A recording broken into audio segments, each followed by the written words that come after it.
अहाना और अर्जुन के बीच का वह क्षण जो दोनों की जिंदगी बदलने वाला था, पूरी तरह तनाव और अनिश्चितता से भरा था। अहाना गहरी सांस लेकर अर्जुन की तरफ देखने लगी।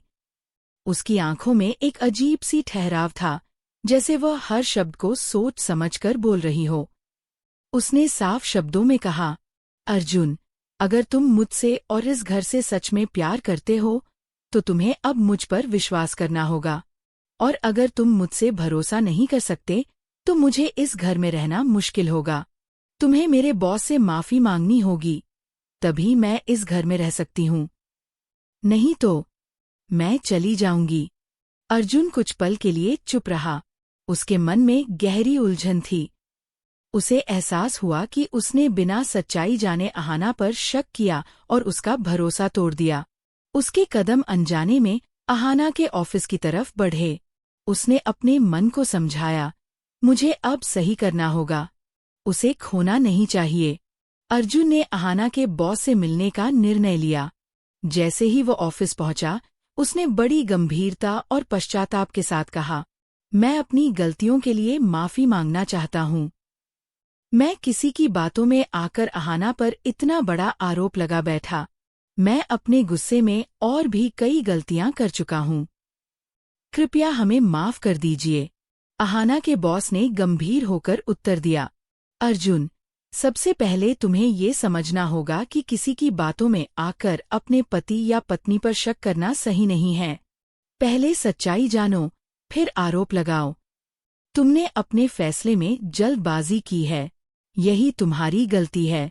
उस क्षण अर्जुन के अंदर पछतावा और शर्म का घेरा बन गया।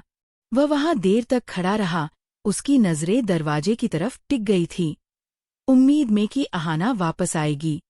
लेकिन वक्त बीतता गया और अहाना की वापसी नहीं हुई। उसके मन में एक खालीपन पैदा हुआ, एक ऐसा खालीपन जो शोर नहीं करता, लेकिन अंदर तक टूटने जैसा दर्द देता है। अहाना की यादें धीरे धीरे अर्जुन के दिमाग में उतरने लगीं।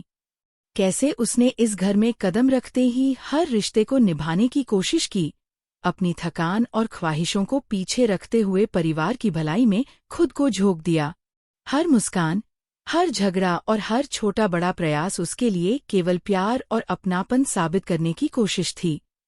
वही सासू माँ, जो अब तक कड़क और गुस्से में रहती थीं, सोफे पर भारी कदमों से बैठ गईं।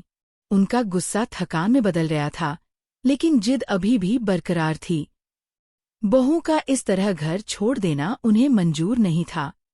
बड़ी बहू अपनी जगह पर झुकी हुई नजरों से खड़ी थी।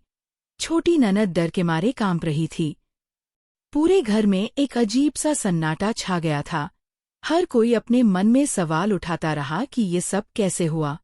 अर्जुन अपने कमरे में गया। वही कमरा जहां दीवारों पर अहाना की पसंद के पर्दे लगे थे और बेड के कोने में उसका तकिया रखा था। उसने तकिया उठाया, उसकी खुशबू महसूस की और वहीं उसकी आंखों से आंसू छलक पड़े। आंसू चुपचाप थे, सिसकियों के बिना। उसे याद आया कि कैसे उसने बिना सच्चाई जाने ही अपने हाथ उठाए और अपने प्यार और भरोसे को ही सवालों के घेरे में डाल दिया। उधर अहाना शहर की सुनसान सड़कों पर चलती रही। रात गहरी हो चुकी थी। स्ट्रीट लाइट्स की पीली रोशनी में उसकी परछाई लंबी और अकेली दिख रही थी। उसका दिल भारी था, पर कदम रुक नहीं रहे थे। उसने फोन देखा। अर्जुन के कई मिस्ड कॉल्स चमक रहे थे। उसकी उंगलियां कांपी, लेकिन उसने फोन बंद कर दिया। कुछ रिश्तों को बचाने के लिए दूरी जरूरी होती है। अहाना ने खुद से एक वादा किया, आज वह सिर्फ इंसान के तौर पर जिएगी। थकान और दर्द के बावजूद उसने खुद को रोक नहीं। रोते हुए उसने अपनी कमजोरी को स्वीकार किया, पर यह कमजोरी नहीं, उसकी ताकत बन चुकी थी। वहीं हवेली में अर्जुन ने पूरी रात जागकर हर आवाज पर अहाना की प्रतीक्षा की। वह हर सेकंड उसकी याद में टूटता रहा। सुबह हुई, पर अहाना नहीं थी। घर का हर काम अधूरा लग रहा था। रसोई में चाय बनी थी, पर उसकी खुशबू नहीं थी। मंदिर में दिया जलाया गया, पर उसकी प्रार्थना का असर नहीं था। सासू माँ की आंखें भर आईं। उन्हें एहसास हुआ कि मर्यादा और परिवार के नाम पर उन्होंने कितना कुछ खो दिया। दूर किसी नई जगह अहाना खिड़की के पास खड़ी थी। सूरज की पहली किरण उसकी चेहरे पर पड़ रही थी। थकान थी, दर्द था, पर रीढ़ सीधी थी।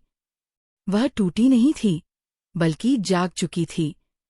उसने महसूस किया कि घर छोड़ने का मतलब सिर्फ दीवारों को छोड़ना नहीं होता, बल्कि उन उम्मीदों को भी पीछे छोड़ना होता है, जिन्हें इंसान सालों तक अपने दिल में पालता है। वहीं हवेली में एक अजीब बेचैनी फैली थी। हर किसी को लग रहा था कि कुछ बहुत गलत हुआ है। सासू माँ ने पूजा की थाली उठाई, लेकिन हाथ कांप रहे थे। मंत्र अधूरे रह गए। उनकी नजरें बार बार दरवाजे की तरफ जाती थीं, उम्मीद में कि अहाना लौट आएगी। अर्जुन अब भी उसी कमरे में था। हर आवाज पर लगता जैसे अहाना लौट आई हो। पर सच्चाई स्पष्ट थी, अहाना नहीं थी, और शायद अब चीजें पहले जैसी कभी नहीं होंगी। घर की दिनचर्या शुरू हुई, लेकिन हर काम अधूरा लग रहा था। अहाना की ऑफिस की रात, हवेली में बैठे अर्जुन की बेचैनी और पोल्टू की साजिश, सब कुछ जैसे एक सघन तूफान की तरह था। अहाना ने जैसे ही बैग उठाया और दरवाजे की ओर कदम बढ़ाए, अर्जुन ने उसे रोकने की कोशिश की। उसके चेहरे पर गुस्सा था, लेकिन आंखों में दर्द भी।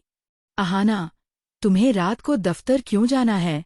ये सब ठीक नहीं है, अर्जुन ने जोर देकर कहा। अहाना ने ठंडी आवाज में कहा, अर्जुन, ये काम है। अगर मैं इसे पूरा नहीं करूंगी तो मेरी मेहनत और करियर दोनों दांव पर लग जाएंगे। आप मुझे रोके नहीं सकते, अर्जुन ने पलट कर कहा। लेकिन पोल्टू ने मुझे बताया है कि तुम्हारा बॉस तुम्हारे साथ गलत इरादों से पेश आ रहा है। क्या तुम नहीं समझती कि तुम्हारा सम्मान खतरे में है? अहाना ने आंखें चमकाते हुए कहा, अर्जुन, क्या तुम्हें मुझ पर भरोसा नहीं है? क्या तुम्हारे लिए सिर्फ झूठ और अफवाहें मायने रखती हैं?